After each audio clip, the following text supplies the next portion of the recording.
भगवान श्री कृष्ण ने क्यों दिया अर्जुन को गीता का उपदेश।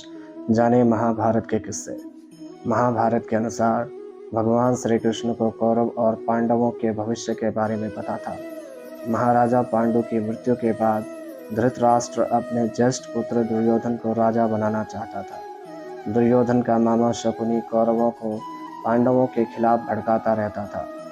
महाभारत काल में पांडवों और कौरवों में राज्य संपत्ति को लेकर मतभेद था।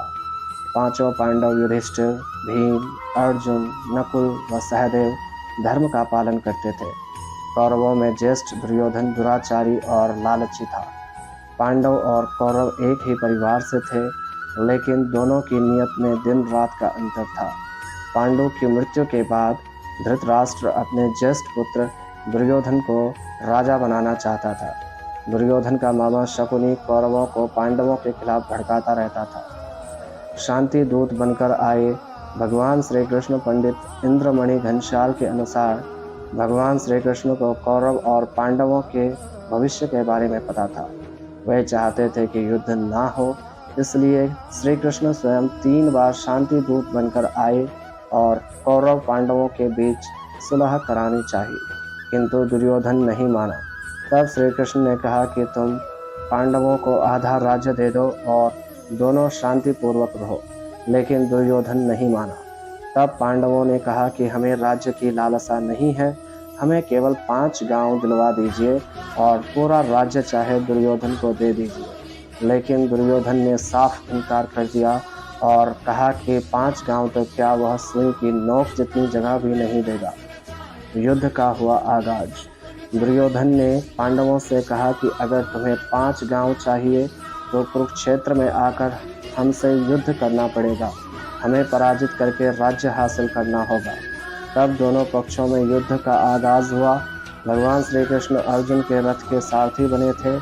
तब युद्ध भूमि में अर्जुन ने देखा कि उनके विपक्ष में उन्हीं का परिवार खड़ा है, उन्हीं के गुरु भाई बंधु हैं, इसलिए वह बोले कि यह तो अधर्म है, मैं अपने ही परिवार के साथ राज्य के लिए कैसे लड़ सकता हूँ।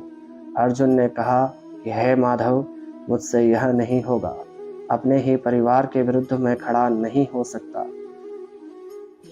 कुरुक्षेत्र के मैदान में अर्जुन को उपदेश देते हुए कहा कि हे पार्थ, तुम्हें अपने क्षत्रिय धर्म का पालन करना चाहिए और एक क्षत्रिय की भांति अपने अधिकारों के लिए लड़ना चाहिए, यही तुम्हारा धर्म है।